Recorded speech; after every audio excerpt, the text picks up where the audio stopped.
ہماری جو غفلت ہے نا وہ بھلا کیوں ہوئی ہے؟ وہ اس لیے ہوئی ہے کہ پیسے کسی کو بھی برے نہیں لگتے، پتہ نہیں ان میں کیا کشش ہے۔ یہ نہ آپ کسی جگہ بھی ان کا نام لے لیتے ہیں یا کسی جگہ بھی آ جاتے ہیں تو یہ برے لگتے ہی نہیں۔ یہ جناب بڑی بڑی فقیری کا دعویٰ کرنے والے اور لوگوں کو طریقت اور تصوف کا درس دینے والے، ان کو بھی یہ اچھے لگتے ہیں۔ یہ تو جناب جو لوگوں کو کہہ رہے ہیں فقیر ہو جاؤ فقیر ہو جاؤ، وہ خود امیر ہوتے جا رہے ہیں۔ یہ پتہ نہیں ان میں کیا ایسا خاص۔ ہمارے ایک استاد تھے تو مزاج میں بڑی ظرافت تھی، حالانکہ بڑے اللہ والے بندے تھے، تو بات بڑی وہ دل لگی کی کیا کرتے تھے۔ تو ایک دن ہم نے پوچھا استاد جی خوشبو کون سی اچھی لگتی ہے؟ کہنے لگے بیٹا جو پیسوں میں سے آتی ہے وہ مجھے بڑی اچھی لگتی ہے، اس لیے کہ ملتے کم ہیں۔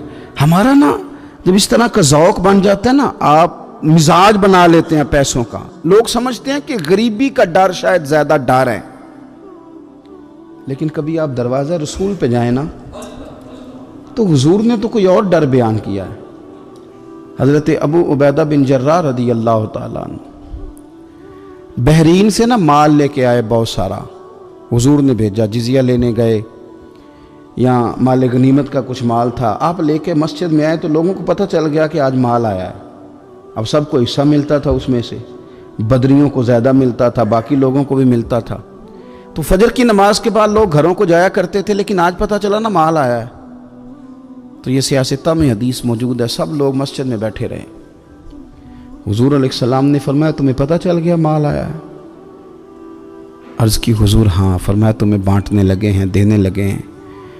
ہم نا غریبی سے ڈرتے ہیں، ہم اپنے بچوں کے لیے دعا کرتے ہیں ان پہ غربت نہ آئے، ہم اپنے بہن بھائیوں کے لیے دعا کرتے ہیں ان پہ غربت نہ آئے، کرنی چاہیے، لیکن ذرا اس حدیث کے مفہوم کو بھی دیکھیے گا۔ نبی پاک صلی اللہ تعالیٰ علیہ وآلہ وسلم نے فرمایا تمہیں دینے لگے ہیں، مال آ گیا ہے، لیکن میرے قریب نے اپنی امت کے لیے جس چیز کا ڈر محسوس کیا وہ کیا ہے، حضور کے دل میں کس چیز کا خدشہ تھا وہ کیا ہے، بیان کیا۔ حضور فرمانے لگے لوگو مجھے تم پر غربت کا ڈر نہیں، یہ ڈر نہیں کہ تم غریب ہو جاؤ گے، بلکہ مجھے تو ڈر ہے کہ تم پر دولت پھیلا دی جائے گی، تم زیادہ مالدار ہو جاؤ گے۔ خوف غریبی کا نہیں، خوف تمہارے مال کا ہے۔ اور حضور فرماتے ہیں کہ پھر تم انہی باتوں میں مبتلا ہو جاؤ گے جن میں پرانی امتیں مبتلا ہوئی تھیں، اور جب وہ اللہ کی نافرمانی میں مبتلا ہوئی تھی تو پھر وہ ہلاک کر دی گئی تھی۔ مجھے ڈر ہے، مجھے ڈر ہے۔ ہاں جہاں دولت آتی ہے وہاں سستی بھی آتی ہے، جہاں دولت آتی ہے وہاں معاذ اللہ عیاشی بھی آتی ہے، جہاں دولت زیادہ آ جاتی ہے وہاں پھر لوگ ہر چیز کو دولت میں تولنے لگتے ہیں۔ جہاں دولت زیادہ آتی ہے میرے بھائی، پھر لوگ سمجھتے ہیں کہ ہر چیز میں خرید لوں گا، پھر لوگوں کے ذہنوں کے اندر اس طرح کا فطور آتا ہے۔ حضور نے فرمایا مجھے ڈر ہے تمہارے دولت مند ہونے کا، ڈر ہے دولت مند ہونے کا۔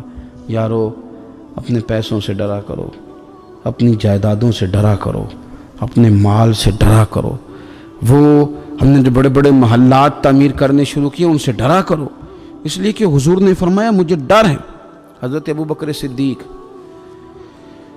رضی اللہ تعالیٰ عنہ تشریف فرما تھے۔ ہمارے نا بچے بہت زیادہ آسانی مانگتے ہیں۔ اقبال نے کہا لہو مجھ کو رلاتی ہے جوانوں کی تن آسانی۔ جب میں جوانوں کا مزاج دیکھتا ہوں نا کہ اتنے آرام پسند ہو گئے ہیں تو پھر میری آنکھوں سے لہو بہتا ہے۔ لہو مجھ کو رلاتی ہے جوانوں کی تن آسانی۔ ان کا وجود اتنا آسانی کا ماحول لینا چاہتا ہے، ذرا سی بھی کوئی تکلیف آپ دیکھ لیں، لائٹ بند ہو جائے تو مصیبت کھڑی ہو جاتی، کسی جگہ چند منٹ کے لیے آدھے گھنٹے کے لیے ٹریفک بند ہو جائے تو مثلاً کیا ہو جائے گا، لیکن یہ کہ طبیعتوں میں تلخی، اور جب وہ گاڑیاں آہستہ آہستہ چلتی ہیں تو ایک دوسرے سے آگے بڑھنے کی وہ شدت، وہ ہمارے مزاج میں ایک دوسرے کے بارے میں دل میں بڑے بڑے جملے، کیوں؟ اس لیے کہ ہماری طبیعت آسانی پسند ہے، ذرا سی بھی کوئی رکاوٹ ہم نہیں برداشت کرتے، تھوڑی دیر کے لیے ٹھہرنا پڑ جائے ہمارے لیے بڑا مشکل کام ہے۔ آپ ہمیں ہماری مرضی کے خلاف کوئی بات کر دیں تو ہمیں بگڑا ہوا سمجھیں، ہماری طبیعت میں وہ آسانی ہے۔ یہ آسانیاں انسان کو پھر بڑے بڑے کام نہیں کرنے دیتی، پھر انسان کمزور پڑ جاتا ہے، پھر وہ کوئی کسی انقلابی تحریک کا کبھی حصہ نہیں بن سکتا۔ اگر وہ بڑی صلاحیت بھی رکھتا ہو تو وہ زندگی میں کوئی کارنامہ سر انجام نہیں دے پاتا، کیونکہ طبیعت میں آسانی آ گئی، اس کا مزاج ہی نہیں۔ جس بندے کو گرمی زیادہ لگتی ہے وہ کیسے آگے بڑھے گا؟ یہ سیٹھوں کے بیٹے، مالداروں کے بیٹے، پیروں کے بیٹے، بڑے بڑے جناب مشائخ کے صاحبزادگان، الا ماشاء اللہ، آگے نہ بڑھنے کی وجہ کیا ہے؟ صرف یہ ہے کہ طبیعت کا تقاضا یہ ہے کہ ایک آدمی نے رومال پکڑا ہے، دوسرے نے جوتا پکڑا ہے، تیسرا گاڑی کھول رہا ہے۔ جب آپ اس قدر زیادہ ان کو آسانیوں میں مبتلا کر دیتے ہیں، پھر ان کے لیے جہاد کرنا، میدان میں نکلنا ممکن نہیں رہتا، وہ عادی نہیں ہوتے۔ امام حسن اور امام حسین رضی اللہ تعالی عنہما نے جہاد اس لیے کر لیا تھا، بچپن میں ہی 7-8 سال کی عمر تھی تو ماں 3 دن روزے رکھوایا کرتی تھی، وہ 3 دن روزے رکھتے تھے، اور افطار کا وقت آتا تھا تو جو کچھ پکا ہوتا تھا وہ بھی اٹھا کے غریب اور مسکین کو دے دیا کرتے تھے۔ تو انہیں تو عادت تھی بچپن سے ہی، پھر اس لیے ایسا نہیں ہوتا کہ وہ کھانا نہیں پکا تو بچے نے موبائل توڑ دیا ہے، اس کی مرضی کا۔ آج گھر کے اندر جو ہے وہ کھانے کا سامان موجود نہیں تھا تو اس نے ٹی وی توڑ دیا، اس طرح پھر نہیں ہوتا، پھر وہ گھر کا نقصان نہیں کرتا۔ ہمارے مزاج میں جو بے پناہ آسانی ہے، مرضی کا کھانا ہے، مرضی کا پہننا ہے۔ اب ہمارے کپڑے پرانے نہیں ہوتے، اب ڈیزائن بدل جاتا ہے۔ اب وہ کہاں چونکوں میں وہ لوگ بیٹھے ہیں جو جوتیاں گانٹھا کرتے تھے، اب کہاں وہ وقت گیا کہ جب توڑے میں ڈال کے سارے گھر کے جوتے لے جائے جاتے تھے اور ان کو گانٹھا جاتا تھا۔ شادی کا موقع اور خاندان کی شادی کا موقع، لیکن گھر کے سب لوگ جوتا پالش کروا کے ڈالتے تھے، نیا نہیں خریدتے۔ اب تو جوتے پہننے کا موقع ہی نہیں آتا، اتنے جوتے پڑے ہوئے ہیں، کون سا چھوڑا جائے، کون سا پہنا جائے۔ یہ تن آسانی ہے، یہ غفلت میں مبتلا کر دیتی ہے، یہ غفلت میں۔ میرے رسول کریم صلی اللہ تعالیٰ علیہ وسلم رات کو آرام کرنے کے لیے تشریف لے گئے تو حضرت بلال حبشی رضی اللہ تعالیٰ عنہ فرماتے ہیں کہ کسی صحابی نے نا آج موٹا گدا لا کے دیا، کہا حضور کی پشت اطہر پر نا میں موٹے بان کی چارپائی کے نشان دیکھتا ہوں، تو یہ گدا آج میرے کریم کے نیچے بچھاؤ، یہ بستر آرام دے۔ حضرت بلال کہتے ہیں میرا بھی بڑے دنوں سے خیال تھا، میں نے وہ ڈبل کر کے نا بچھا دیا، حضور نے آرام کیا، میرے دل کو بڑی تسلی ہوئی۔ صبح محبوب تشریف لائے، فرمایا رات میرا بستر کس نے بچھایا تھا؟ عرض کی حضور میں نے بچھایا تھا۔ فرمایا اٹھا لو، آج کے بعد نہ بچھانا، مجھے تو نیند بڑی گہری آئی ہے، میرے کئی نفل رہ گئے۔ فرمایا میں تمہاری دنیا کے اندر آرام کرنے نہیں آیا، میں تو مسافر ہوں، اپنا وقت بتانے کے لیے آیا ہوں۔ تم نے یہ میرے لیے نیچے اتنا آرام دہ بستر کیوں بچھا دیا؟ حضور سید عالم صلی اللہ علیہ وسلم کے کمر پر موٹے بان کی چارپائی کے نشان دے کر حضرت عمر جیسا بندہ رو پڑا جو مزاجن سخت مزاج ہے، اور عرض کی حضور یہ آپ کی کیا کیفیت ہے؟ کیسر و کسرا اللہ کے دشمن اتنی آسانیوں میں اور آپ اس حال میں؟ تو حضور نے فرمایا عمر تم یہ پسند نہیں کرتے کہ دنیا میں تھوڑی سی مشکل برداشت کریں اور آخرت کی ساری عزتیں اللہ ہمیں ہی عطا فرمائے؟ فرمایا میں کوئی تمہاری دنیا سے کچھ حاصل کرنے نہیں آیا۔ میرے عزیز یہ نا تن آسانی سے تھوڑا بچیں۔ غفلت کی بنیادی وجہ یہ ہے ہم نے اپنی مرضی کا کھانا ہے، اپنی مرضی کا، یعنی بہت ساری چیزیں ایسی ہیں جن کو ہم ناپسند کرتے ہیں، حالانکہ سیدہ عائشہ صدیقہ رضی اللہ تعالیٰ عنہ فرماتی ہیں کھانا پک جاتا تھا، کریم نے کبھی نہیں فرمایا مجھے ناپسند، کبھی طبیعت نہ چاہتی تو چھوڑ دیتے تھے، لیکن کبھی ہم نے عیب نکالتے نہیں دیکھا۔ بھائی تن آسانی ہمیں غافل کر رہی ہے، ہم سوتے ہی اس بستر میں جو سویرے آنکھ کھلنے ہی نہیں دیتا، ہم نے اوڑھ ہی وہ والے بستر لیے ہیں، ہم نے کمرے اس طرح بند کیے ہیں کہ وہاں تو ہوا مشکل سے آتی، تو آواز کسی کی کیسے آئے گی؟ دادا آوازیں دیتے رہے، فجر کا وقت ہو گیا، والد کہتے رہے، مؤذن نے روز اذان پڑھی، پر چونکہ ہم نے کمرہ ہی بڑا آرام دہ بنایا تھا، ہم نے قریب کوئی چیز آنے نہیں دی۔ یہ تھوڑے دن پہلے ہمارے شہر کا واقعہ، ایک صاحب نے ضلع گجرانوالہ کے ایک گاؤں میں ایک صاحب نے کیا کیا ہے، انہوں نے کہا کہ جناب میں تمہیں روز منع کرتا ہوں کہ اذان پڑھا کرو، بعد میں نعت نہ پڑھا کرو، سونا ہوتا ہے، اذان ہو گئی ختم ہو گئی تم ایک نعت بھی سناتے ہو۔ اسی بات پر اس شخص کو باہر بلایا اور گولی مار دی، بندہ مار دیا، تو میری نیند میں خلل واقعہ کرتا ہے، تو وہ تو ابدی نیند سو گیا ہے، تو کیا آپ ساری عمر جاگتے رہیں گے؟ آپ کو بھی سونا ہے، آپ کو بھی جانا ہے، قبر میں پہنچنا ہے۔ یہ غافلوں والی جو زندگی ہے نا یہ تباہ کر دیتی ہے،